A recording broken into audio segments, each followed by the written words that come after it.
Well, it was surreal because, again, achieving a lifelong dream, getting to be a part of something that is wildly popular, and then doing something that I felt like, oh, I'm finally getting to do this on a professional level. And this is my introduction to it. It's like, oh my God, I'm getting to do all this. So I was enjoying it on multiple levels. Yeah. And then not thinking, wow, 20 years from now, into the now, meeting generations of fans that it's like, I grew up on this and now I have kids and my kids are now fans of that. And it's like, oh wow, I never thought that people would say, you're the voice of my childhood. It was like, this is so cool. It's like, do you relate to Gohan? I relate to Aspect. I'm the big dork. I like how he's just this innately good person. And he's a way better father and husband than Goku. So, yeah.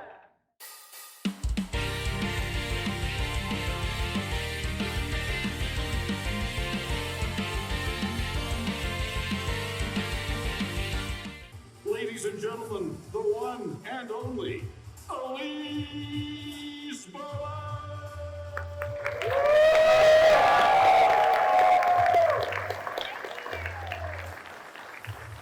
Thank you and welcome to the Gohan Forever panel. This is exciting. Oh yeah! So how's Kameha Con for you so far? Yes, now how many are here today for the first time for Kameha Con? Yes? And who was here yesterday? Oh, okay, I like it. So you've already gotten the party started a little bit, right? Yes, oh, welcome, come on in. Well, as I said yesterday, if you were here, I am so happy that you're here joining us. The entire Kameha Con team is happy you're here, and we are going to have an epic panel. I think this is the first time in history where we have 4 Gohans from 2 different dubs. This is super exciting. So I'm going to get straight to it, introduce our guests today. And we are going to get started with Jillian Michaels. She is from the Ocean Dub. She's Kid Gohan and Goten in the DBZ Ocean Dub. Let's bring her up. It's Jillian Michaels.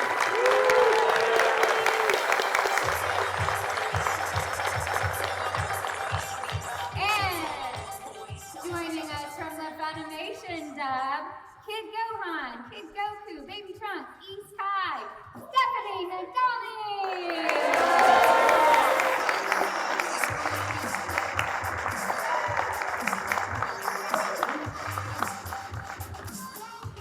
Joining us from the Ocean Dub, Kid Gohan in the DBZ Ocean Dub, Saffron Henderson.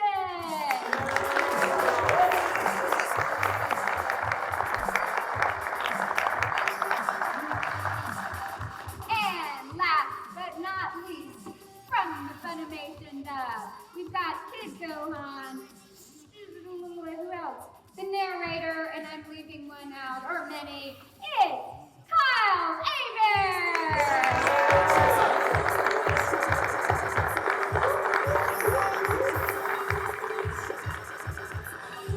So, wow, I mean, what truly a moment in Dragon Ball history where we've got all of these Gohans. It's so exciting. That's right. Yes. We should have Brad Swale here too, because he's the Ocean Team Gohan.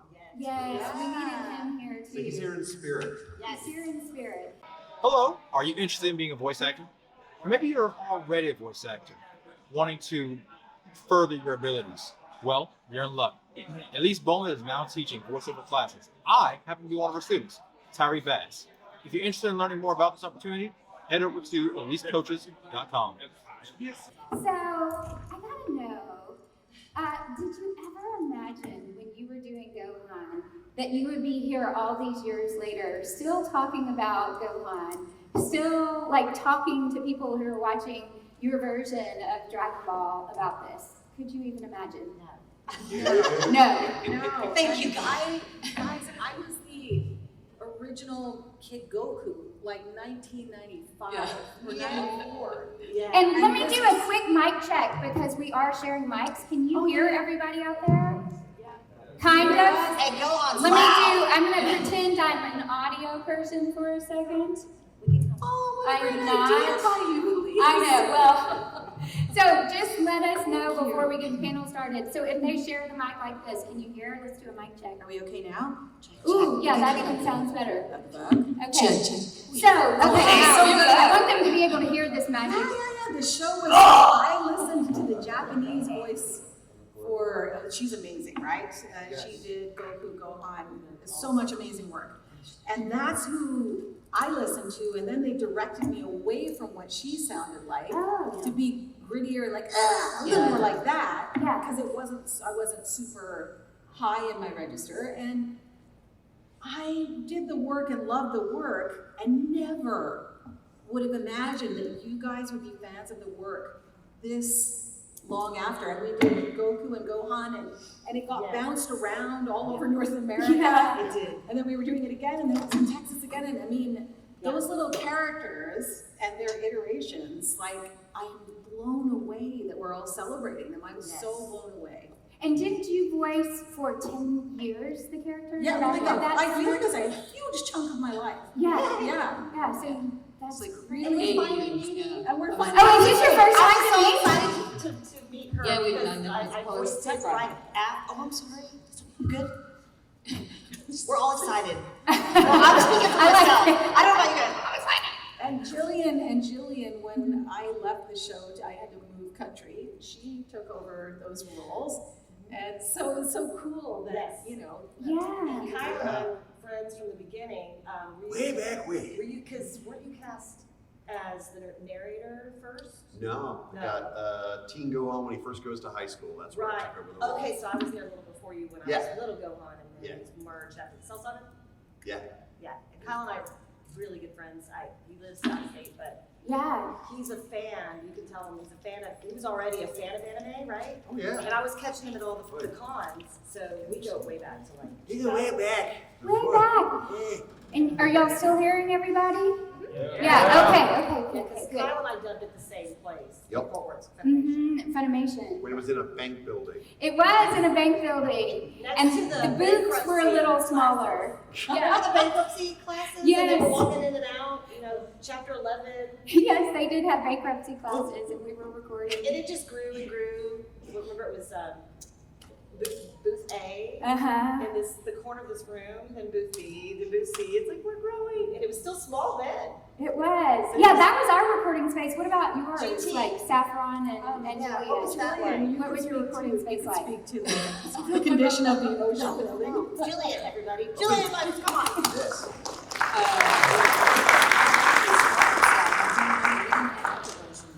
We started at, We said at Airwaves at one Yes, point. yes. Yeah. we started at Airwave Studio and did a ton of dubbing at Ocean. Yeah. A lot of the dubbing stuff, animations have happened, the anime stuff happened in Vancouver for a long time. We were doing like 10 shows at once. And Yeah. yeah, They have the same carpet and the same couches. Oh gosh. Oh my To God. this That day. they had when we started, like when I started there, like we had like 25, maybe more. Thinking there may need to be a remodel done. No. Because There when we never did will. GT, we had the A and the B, but then we had that hallway. We would kind of come and go because we didn't record together. We would catch each Yeah. other on the way in and out of sessions. And I remember it was Chris Bevins that directed us. Directed us. Yeah. And we had the ADR, and then I just remember it just slowly grew, and then it was, so it just it's huge now. My lord. It is. It's huge. Well, because now they've, if you don't know, so Funimation started in a bank building, and then they moved to a different location, and now they're in a brand new location. And you probably know that if you follow Funimation, but yeah, they're in a brand new location. Yes. And Jillian, how long did you record? I was like 8 years. Oh, 8 years for you. Yeah, it was a long Okay. time. And the interesting thing was when Saf married this handsome American and moved out of the country, because I was living in Vancouver at the time, it was actually my first segue into voice acting.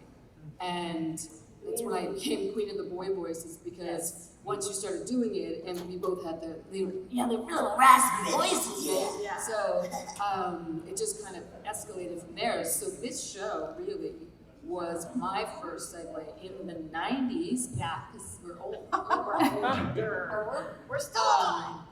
Yeah, so that's a really fun fact for me. Oh. This really was a segue into me doing it. You know, after that, it was Lloyd the Green Ninja, it was Shipper and Inuyasha, it was Ricky Sprocket and Ricky Sprocket. So, I mean, all, if you look at my table, all of them are boys. Little boys? So, you know, you gotta be queen of something. Yeah. Queen of the boy voices. And before that, did y'all, I bet you knew that you could do a boy voice. Yeah. I'm pretty sure. But Surrounded by lovely ladies. yes, you were so lucky. Well, we assume. By the way, we are going to open it up to questions. So be thinking, get your question. We're going to start with VIPs and then get to other questions. So be thinking about your questions. Are you interested in voice acting, or just if you're a voice actor, do you want to further your career? My name is John, and I've taken classes from Elise Baughman, and her classes are amazing. She can teach you anything from the ins and outs of the business, how to create a character from just looking at a picture, and also just the voice acting 101 to set up a microphone and set up a studio. All this has helped me, and I know it can help you. If you want to learn more about this, go to elisecoaches.com for more. So I want to hear from you too, but before that, did y'all know that you could do boy voices, or was this you said it was your leap into boy Yeah. I voices. started And can doing- we hear your voices? I did voices for fun as a kid. I was a mimic, and I carried around a tape recorder, and I was doing my own shows and playing piano and singing, and I was just a ball of creative energy that my stepdad was like, but so I was doing voices for fun. I was mimicking, and I still to this day mimic. I mean, just around the house. Like, and if I don't do it well, I move to the next one because I'm very, very, very your ear, right, guys? Yeah. I mean, I know if I can nail that one, and how did I do that? And I learned at a very young age that I could do all these voices, but I had no idea that I would be a voice actor for a living. Like, as I was in, I talked to Saffron, is that how you say it? Saff. We're singers. So I started in music, and did you? I think having a comment and Your the ear, raspy yeah. thing is something they told us to do, because I came in and auditioned for all the females. I didn't know what Japanese anime was. I didn't know what Dragon Ball was. They didn't show me any pictures. I just went in and they said, "Can you do the voice of a little boy?" And I just gave them one, and they said, "Rasp it up." Yeah. And some of the fans were like, "Why is he so raspy?" It's like some of the fans don't like that. But Well, that's they how we were directed Yeah, the we first, were. because I did it, you Yeah. know, like first after the Japanese, and I thought we would be trying to sound like the Japanese voice. Yeah, like mimicking that. But that's not what they wanted. No. So that was like a production decision, and very North American decision. Yeah. To be And a different, very uniquely different voice. I questioned it at the time, but it was also my first boy voice. Oh, it was for you too. Yes, and Okay. I was already doing animation work, Yeah. but not ADR. Mhm. And we really worked on that voice. I remember thinking a little bit about Rudolph the Red-Nosed Reindeer. Oh, yes. I remember thinking like, right? Uh-huh. That just that tiny bit of that. So it took some time. Well, that's interesting because you kind of, I hear that question, like, do voices do you get it immediately or ever work with the director? So it's interesting that you worked with the director to come up, I'm assuming. And the director. client, right? Because that's Yeah. the thing, is like they had to accept that there was a new take on that amazing energy. Mm-hmm. And so the director's working with me, the director's liaising between, with the client, trying to figure out how it works. And once we got it going, it was just 8-hour days of screaming.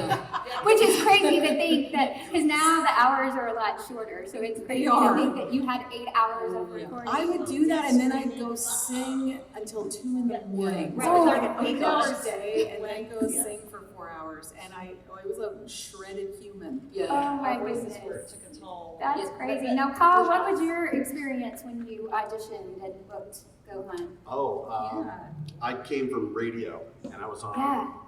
Radio Disney at the time. Yep. So I was DJ, Yep. and heard about open auditions then. This was in 2000, and I was already a fan. I was already a fan of Yeah. DBZ, and I was like, oh my gosh, it's done here in Dallas, and oh my gosh. So I went in and tried out, and I felt confident about it because ever since I was little, I was doing like Stephanie, taking a cassette recorder and doing different voices and pretend DJ, pretend silly voices and all that stuff. And then I grew up and learned that it's not about doing silly voices. You've got to have an acting foundation and all that sort of thing. And you know, a little thing, hopefully a modicum of talent and luck and being in the right place at the right time and all that stuff. So, but we were doing very theater of the mind things on Radio Disney. So we're doing a lot of character-based stuff. And when they asked at the auditions, like, do you have any acting experience? It's like, well, on Radio Disney. It's like, yeah, that counts. Like, okay, good. So awesome. Yes, that worked out great. So I felt like I wasn't nervous thinking, oh my gosh, I hope I get this. It's more like, I'm finally having an opportunity to do what I wanted to do since I was a kid. Yeah. So like making a dream come true. Yeah. And it's like, I'm living it to this day. We were So building a grateful. resume as we were all growing up. Oh, Because I look yes. back, I've been in theater and the, Yes. you know, the talent show and the community theater, whatever you do that Sure. it all encompassed who you are. It's like a living resume. Yeah. And I look at it now, I don't know about you guys, but like, it's like I was working towards it and I was learning how to be what I became. And Which it's is just kind crazy. of cool because, I mean, I've talked to so many of you who have said, oh, I've been doing voices, got our attention over there. I've talked to so many of you, either in years past or this weekend already, who said, oh, I've been doing voices since I was little, or I do voices. And so it's cool to hear you say, that's what I was doing, and now I'm here. All did. Yeah, I think so. And so if you're interested, that's where so many of us started. So I love hearing those stories. Now, do any of you have either a moment, like a Gohan moment that just stands out to you, or if not specifically Gohan, just like a moment in the booth where, like, that brings you chills, or you did something like, I remember kicking the mic because I would always, and the engineer and the director were not happy with me that day. But do you have moments that just stand out to you recording for anime that you would like to share? Just go this way. I think. Gosh, I think when he was training with Piccolo and stuff and just growing up, he was becoming braver and stronger. He went from an insecure little kid to, which a lot of characters do, but they gain their strength.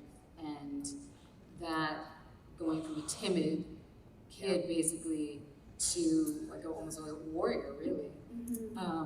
That to me is always a really neat transition in the character because we all face that. We all start as being a little timid, we haven't done this before, we're a little nervous or whatever. And when you gain your confidence and your strength, that's a universal lesson for all of us. So for me, that's always nice. You know, I second That's that. a good one. I second that. And me, I remember being like, I got cast, and I'm like, wee, okay, what is this all about? Like, what do I do now? I mean, because I was singing in a band, traveling, and I was just so excited to do something completely different. And so when I remember going in the booth the first day, I wasn't petrified because I'd already gained my stage presence and getting over my fear of performing live and all of that stuff. Yeah. But I didn't know, I wanted to be good. I wanted to do exactly what they wanted. And I just remember being nervous about that part of it. And then I'm like, they could just like say, this isn't working at any time. You know, I knew that you're replaceable, right? So I just remember when we finally got the voice of the development of voice, like she was saying, I had to actually, that didn't come in very often because Gohan in the Ginyu Saga was kind of more the background character. And he was kind of like, ugh. You know, they called me the reactress. I don't know if you remember that. Because I had so many reactions, I was like, oh, for whatever reason, you have to make them all sound different, right? Yeah. So, but once I came back in, say a month or two later, what they would do is play my reference from the last time I was there. What am I a mimic? So I mimicked myself. And then, like, once you get going, like you said, I know exactly where to go with the voice, and I know exactly where to go with Kid Goku because we've done it so long. But I do remember being very like, oh my gosh, like they're gonna hate me, or you know, just kind of like that. Do they like me? Is this good? Are you sure you wanted to be that raspy? Do I sound like I smoke cigarettes? You know, but they wanted that. They wanted it. So yeah. So all of you who don't like the rasp, And every director, sorry. every director's different, right? Like they really are monitoring every, you know. They have their perception of what they want. Exactly. I'm just very blessed and glad that they stuck with this Yeah. because we wanted to do a good job. I mean, it was a job. It was a professional job. We're getting paid to do this, so Yeah. show up and deliver. You know. So What that's about that. you? Yeah, exactly. What about you, Saffron? Well, I almost started crying while you were talking. And oh my God, it's happening again. Yeah, same. Because I'll never forget that moment where Gohan says, "Leave my dad alone!" Right? And you're just like, oh my God. And that wasn't my best performance, but That was great. But it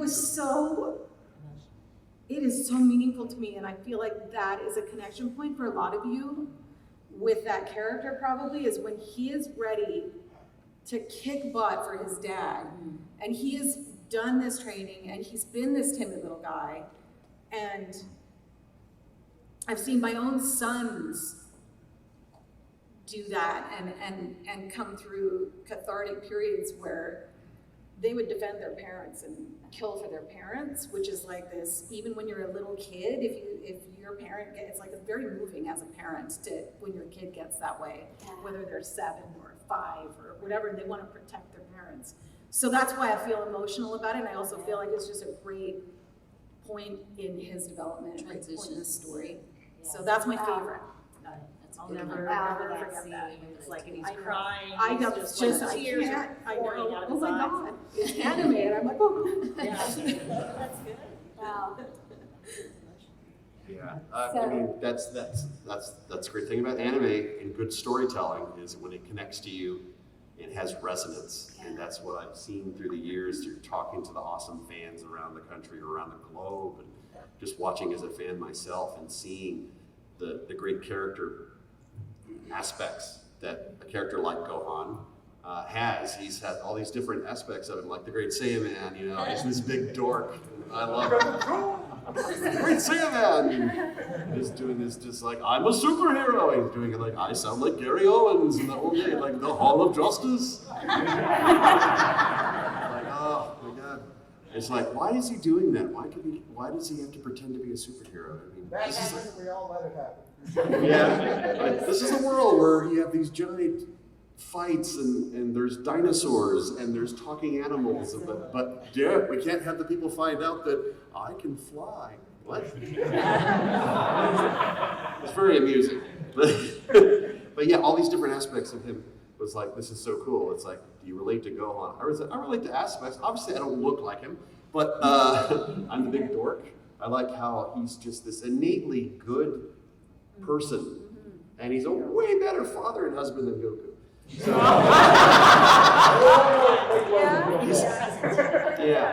he's like dad. You know, his real dad is Piccolo.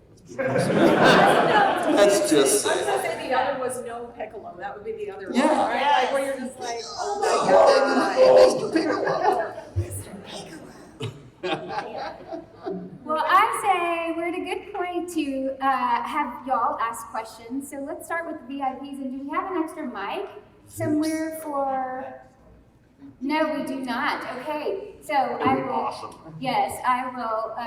Well, let's see. How should we do this? You want to be Phil Donahue and just run? And run. I couldn't be Phil Donahue. The kids are going through it. Or you can. We'll have. Why don't we have a line form right here? You can give me the question, and then I will repeat the question so everybody can hear it. So why don't we have VIPs come? Don't rush the stage, please. Stop. Just stop. Calm down, you guys. It's going crazy out there. Come on. I'm inviting you to form a line. Oh, thank you. Okay, we've got our first person. Yay. See, follow the leader. Okay, what's your question? I would love to ask them about preserving their voices. Ooh, good one. Especially with like the raspy. Because I'm a musician and singer and conductor, so like I work with people who try to take care of their voices a lot. Yeah. So I'm curious to hear all of your, especially the three of you, like Singers. preserving your voice when doing different types of voices. Okay, I know they heard, but I'm going to repeat. I'm going to do my best to repeat. Okay. So he wants to know about preserving the voices, especially for the three girls who do the raspy voices because he's a musician and conductor, etc. And so how do you preserve the voice? And that's such a great question. But for you too, because you've had to yell and scream and fight. So Times. go to it. Yeah, I started as a singer-songwriter as well, like Saffron. So we sang in rock bands and stuff like that. So there is a familiarity with, and the whole thing is you have to support the screams and everything, because we screamed a lot. Like I took Advil before I went into the session because it was 8 hours long, and I was like, ah, you know, like full on for hours and hours and hours. So, but you have to support it. You can't just come from here. That'll kill you every time, because we are to get that rasp. Like I talk normally with the rasp a bit, and Saf does too, but you're pushing your vocal cords together, and then we're higher in our register for the most part. So you're kind of like stretching them. So you really have to watch it. You have to stay super hydrated. That's a big one. Don't talk between and all day. Don't waste your instrument, and it is an instrument, and it gets stronger the more you use it. But if you abuse it too much, and we've all had sore throats. I mean, that's especially when I was singing rock and smoky bars and stuff. You get sore throats for sure. You lose your voice sometimes. But you have to think of it as an instrument. It's like a muscle that you work, and so don't go from 1 to 10 at the beginning. And then you just kind of learn little methods to kind of like, now let it come out, but not like totally fry your voice. But people ask me that a lot. And what I always say to them when you're developing a character, this one we were kind of told, you develop a character once you know its personality, but the voice itself, we were kind of told what to do. But I always tell people when you're doing it, think of a character that you can laugh in it, you can cry in it, you can scream in it, and you can actually do that voice throughout it. So you might say, oh, I got a really cool voice to do this. Yeah, you're talking down here. But can you actually keep that going? Yeah. And, you know what I mean? And do all the things that characters do. They're not one-dimensional. We are acting. It's not just that. But that's a really good question. I get asked it a lot. And I think, like I said, our training as singers probably helped us a bit. Anyways, I have to say the same. I sang in rock bands. I started singing as a kid, and then got my first job singing in a band in college at 18.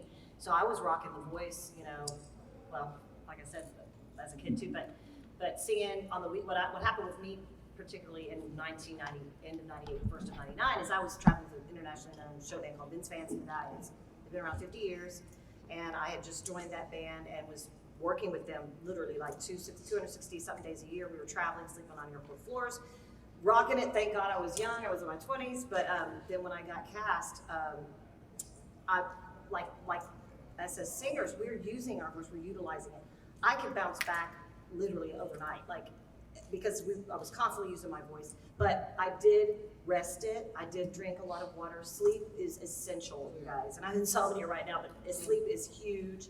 My most trying work, which I think these guys might agree, was when we were screaming and yelling as Cell Saga, Gohan. I mean, and forever. Thankfully, we had directors that would sometimes put those to the end. I don't know if you did. Yes. And then we would just blast our voice. And yes. Thankfully, I don't know if you guys ever had to cut a session. I was able to never have to leave early or, hey, I can't do this.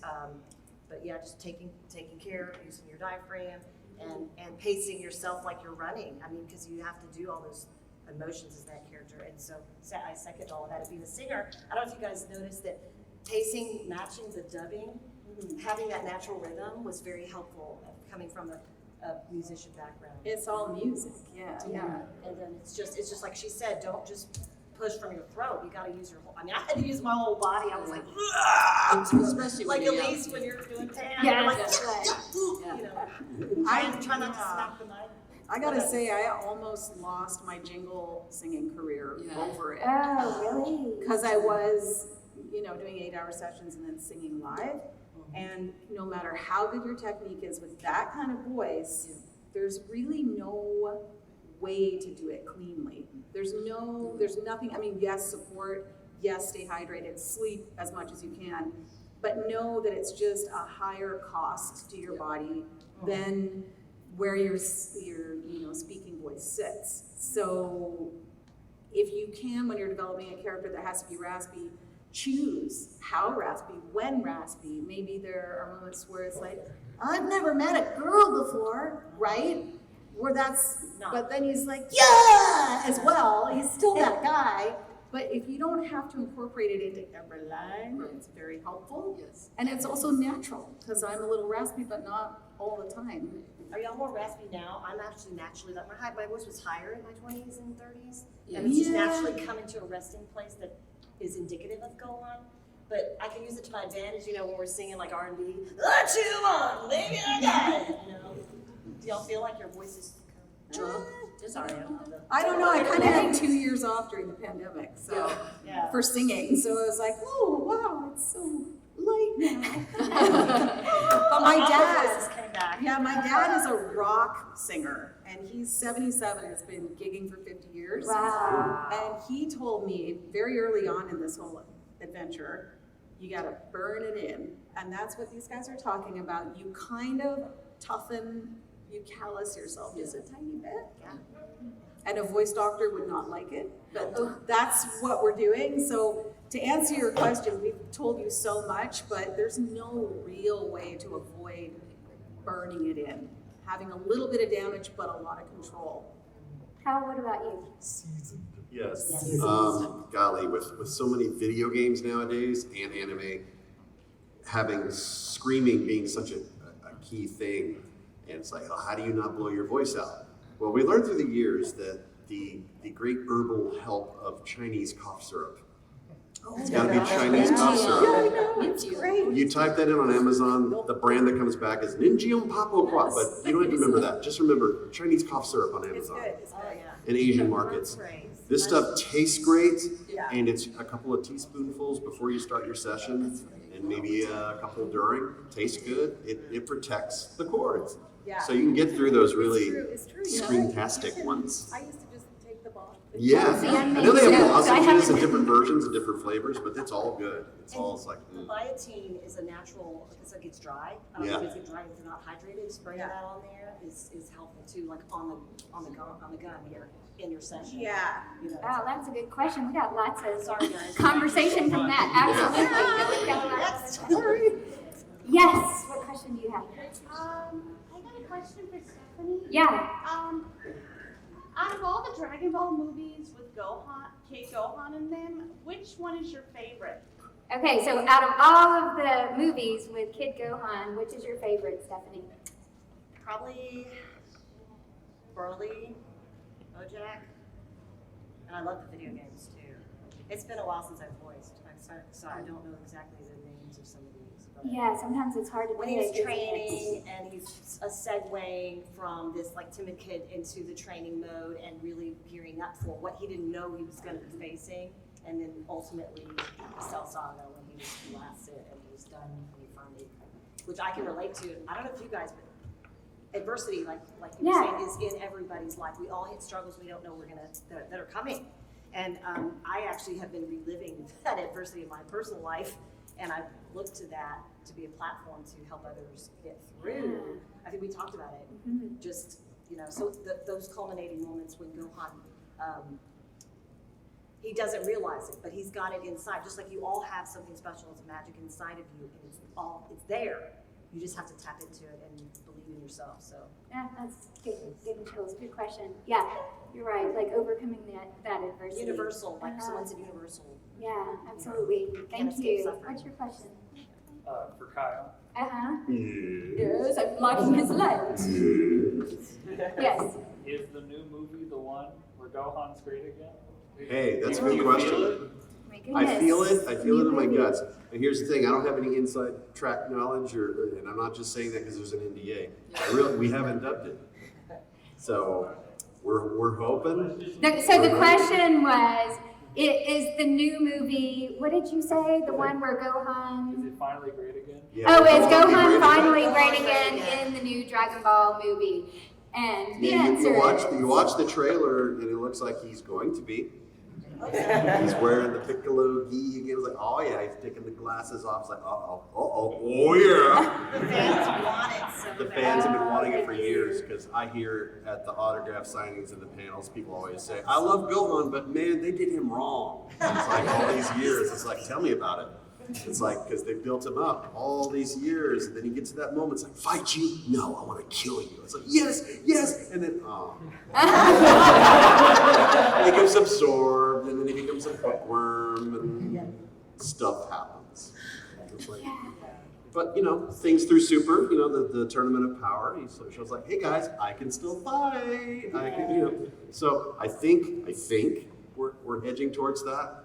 I'm really hopeful. So we shall see. I guess the Japanese release date is what? June 11th.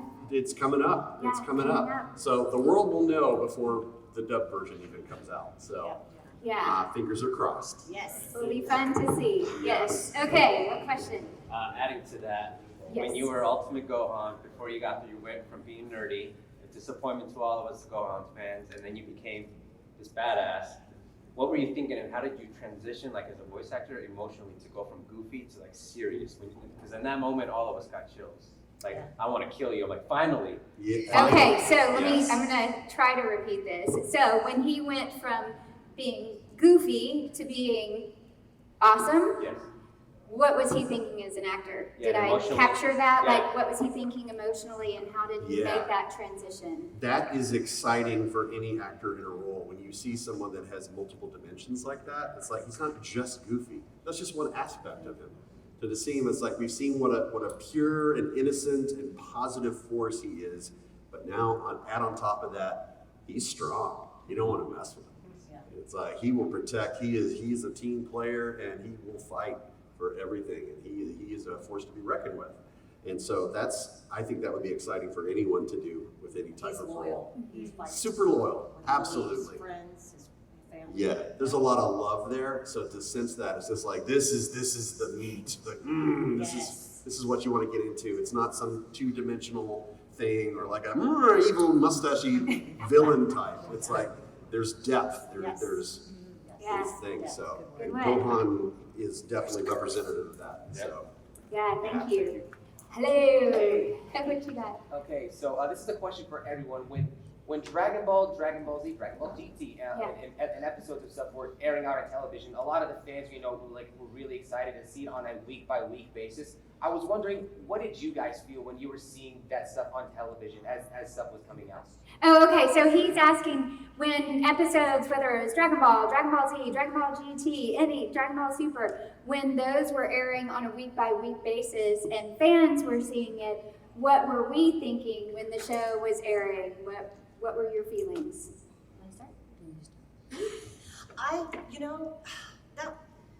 trying not to get all emotional here. I was cast as Gohan literally when my mom was diagnosed with leukemia from environmental damage from where we lived in Kansas.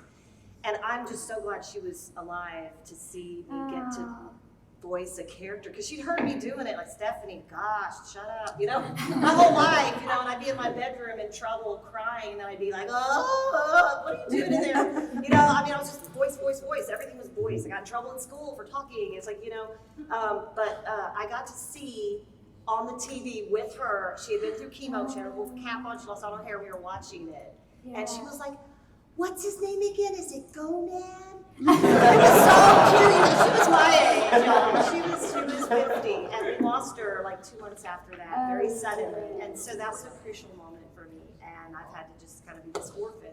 But through this Gohan character, at that moment, I was like seeing it on TV. It wasn't a dub in England or Italy when I was traveling. I saw it in Spanish on the TV. It's crazy. I'm like, this is all over the world. What is going on with this show? But so for me, it was like this, hearing your voice on the TV, like it's not a little, you're not putting the tape in, the VHS tape.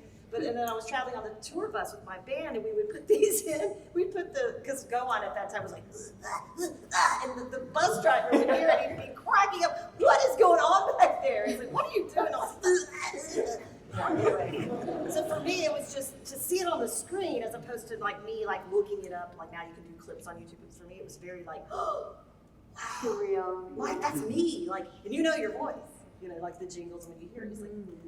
You can pick it out on the radio, like the radio when you were doing so it's like, for me, it was a very just, I can't even come up with the word. Yeah. To be there with my mother who was fighting for her life, and we saw it right there together. That's amazing. What about you, Jillian? I'm just trying, I would ask you, is it confusing for you guys because the voices have changed and you know what I mean? It's different ones. 'Cause I wasn't in all the Dragon Balls, you know, I was in Dragon Ball Z or whatever. And so, is it confusing for you guys when they jump from different, Or we get every ones? cast. I think when I was younger, I didn't even notice it. Okay. You guys did a good job. Well, when Yeah, I I mean, took that's for a good Saf, question. I had to sound you like mimic? her. Oh yeah, because I Which was seamless, yeah. Yeah, that's what we do in Mimics. Vancouver when you have to, in this case, she moved out of the country, she wouldn't have been replaced, and you have to mimic them. So I had to try and sound like her, which, But we knew each other so well. Yeah, I think exactly. it's pretty easy Yeah. to get in each other's headspace. Yeah. And get in each Oh, you other's did? vocal space. Yeah. Yeah, That's yeah. pretty we cool. sang together. Yeah. See, I didn't get to mimic you. I just heard you after, and I found Oh. out that we were very similar anyway, because the directors Oh. knew. They had So directed they you just didn't guys. play you the voice. They didn't give me tried- any reference. Oh, They that's just said, go. interesting. Oh, that's interesting. And I was just like, how about this? Is this good? You know, it turned out to sound a lot like you. So they just That's probably created, okay. They didn't want us to, did they do it with you? They didn't want us to, they didn't want a reference. They wanted to Oh. start from scratch there at FUNimation and have all these voices. Yeah. You sound nothing like you do. Yeah, seamless. Yeah, Yeah. I didn't have to voice match anyone, luckily. It was just my take on what I thought Gohan would sound like older. It's like, Yeah. I had this raspy kid, so it's like, I'm gonna have this raspy Yeah. character Yeah, thing nice. carry on with it. Yeah. So it's like, that felt good. So what about, like, back to his question, did you see yourself on a weekly basis, or did you watch the DVD or VHS, or you just working? Or? I have in my basement, I've got a lot of VHS tapes and some DVDs. Yeah. And if my husband had been home before I came, I would have found a way to get a VHS. But he couldn't help me, and I can't handle the storage room. So I was like, oh, later. But I remember, what happens for me a lot is work that I've done just pops up. Yeah. So Uh-huh. I'll be somewhere else, like you're saying, traveling or Yeah. whatever. And for me, it was my kids watching. I'd be like, wait a minute, from the other room and come in, and they'd be watching this show, and I'd go, oh, that's me. Yeah. And they'd be like, really? And Yeah. the Gohan voice of everything that I've done, and I've done some ridiculous things, is that and Cartman are the only two requests that I get from my kids' friends. They'll go, oh, can you do Goku for so-and-so? And I'll be like, oh, okay. Yeah. But there's nothing else that I've done that anyone connects to in that same way. Yeah. And my kids' generation, that's pretty awesome. Yes. That's pretty cool. Yeah. What about you, Paul? Well, it was surreal because, again, achieving a lifelong dream, getting to be a part of something that is wildly popular, and then doing something that I felt like, oh, I'm finally getting to do this on a professional level. And this is my introduction to it. It's like, oh my God, I'm getting to do all this. So I was enjoying it on multiple levels. Yeah. And then not thinking, wow, 20 years from now, into the now, meeting generations of fans that is like, I grew up on this and now I have kids and my kids are now fans of that. And it's like, oh wow, I never thought that people would say, you're the voice of my childhood. I I get that all all the the time. time. Yeah. That's the coolest thing. That's really cool to hear that. And that Either that or excitement. we're just really old. I think to hear the voice of my childhood was Mel Blanc doing all those Yes. We voices. have our icons, and that's Yes. the only thing we can think about is like, wow, because my icon was Don Summer, but that's a Yeah. city thing. But yeah, we have our idols too that we went in mimicking stuff. So Sure. It is kind of surreal because I watched GT on DVD, which seemed different. And the first time that I just had the TV playing and I heard this voice, I was like, oh, that sounds like me. And then GT was playing. And to me, that was a much different experience than watching on DVD because my dad took a lot of home videos, so I just felt like I was watching a home video when I was watching it on DVD or VHS, but to see it playing was much more surreal that it happened to be playing on TV. So yeah, it was a unique experience. Thank you. Okay, let's see, how are we doing on time? Oh, we're good. Hello. Okay, what you got? This is for everybody. Okay. What was the hardest challenge for all of you when you guys first started your voice acting careers that developed you into who you are now as an actor? Ooh, so what is your hardest challenge and this is for everybody, when they were starting their voice acting career, that then also developed them as an actor. Is that accurate? Okay, yeah, so challenge when you were getting started as a voice actor, that's a good one. Well, like I said, I started out as a singer-songwriter, so, and then it was like Saffron, jingles, and voiceovers. It was kind of a natural transition. And jingles kind of died. We weren't doing a lot of them, so that's when I transitioned to more voiceover. And back in the day, it was just, everything was just low and sexy. And it was just, I could just sit down on my lower register, which then it didn't matter if we were gigging the night before because it was actually good. It was, you were raspier and sexier.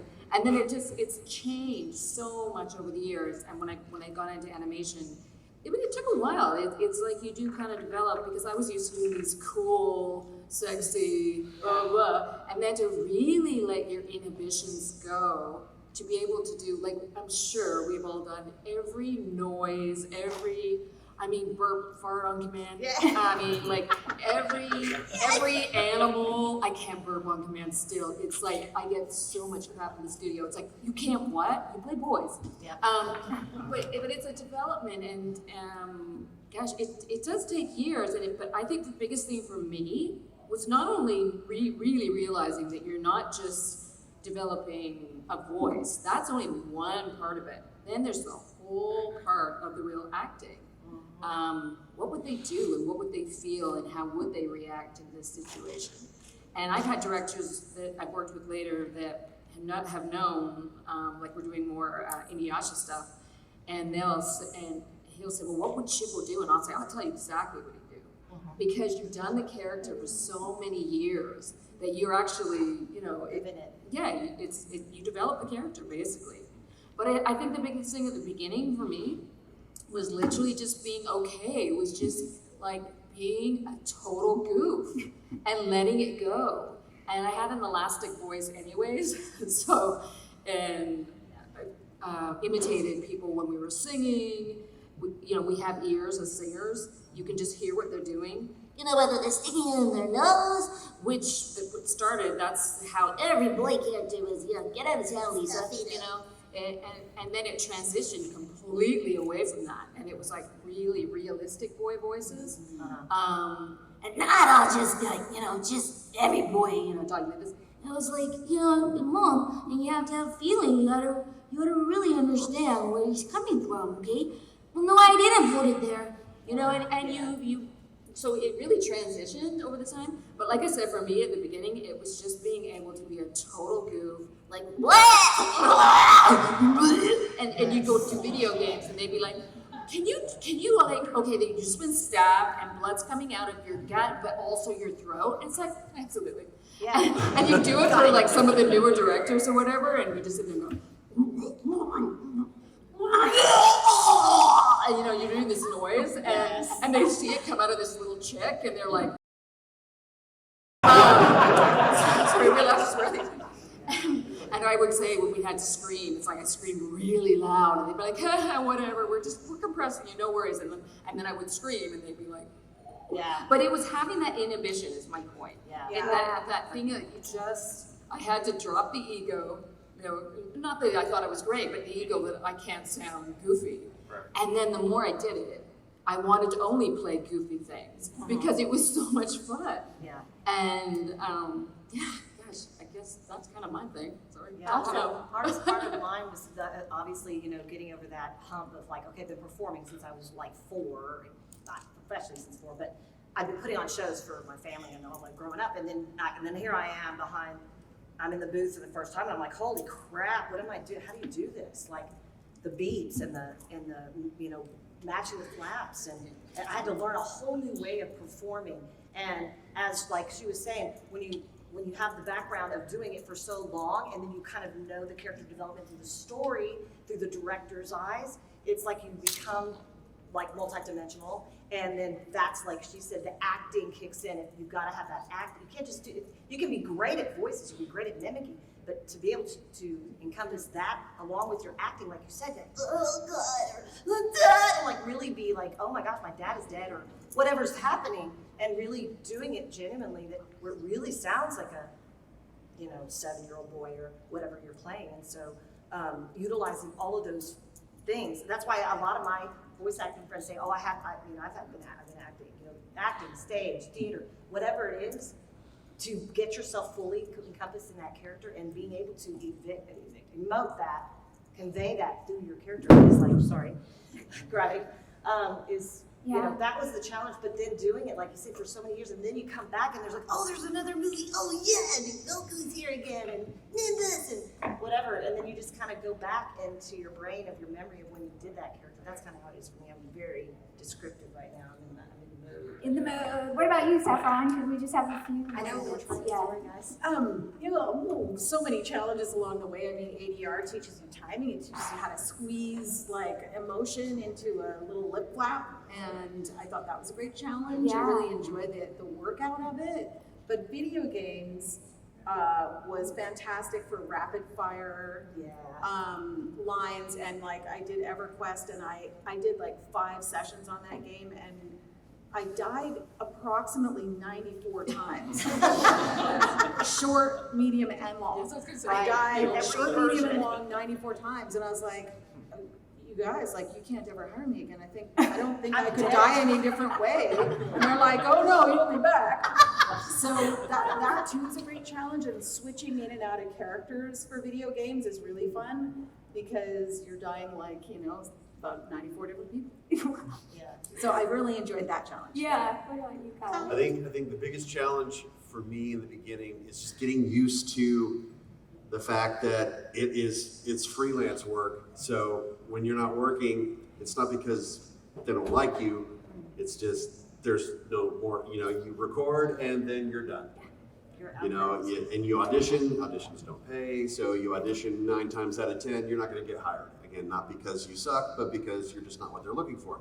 Right. So to just have that positive mindset, it's like, all right, it's not meant to be until it's meant to be, and then I'm just going to do the best I can and move on with my day. I had to adjust to that mindset because it's real easy to just let yourself get down and like, oh, this sucks. I didn't get it. It's like you can't think like that. When you're in the world of freelance and you audition to be an actor in anything, you do the best you can and try to put it out of your mind. Let go. Just let it go. No news is bad news. Well, you get that one. All you can do is do the best you can in that little window of opportunity to the audition. So that's always why you hear us talk about give that best actor you can. And when you're waiting, just don't expect to get a lot of calls.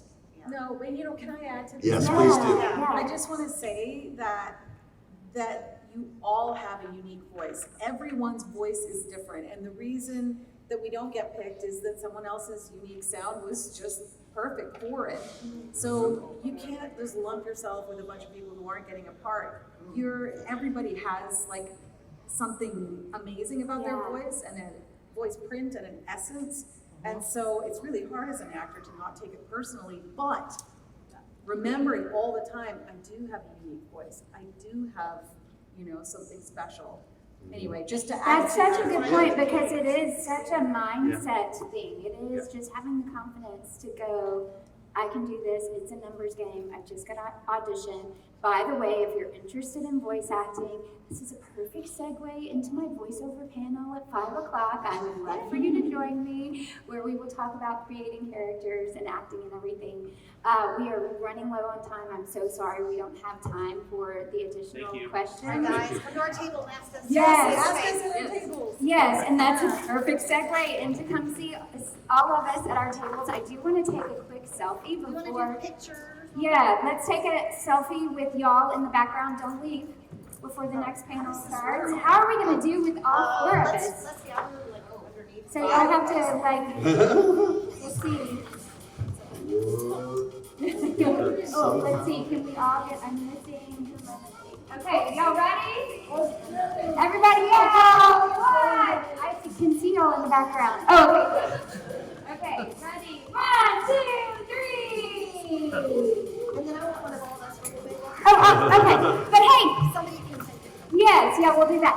Thank you for joining us. Let's give the actors a big round of applause.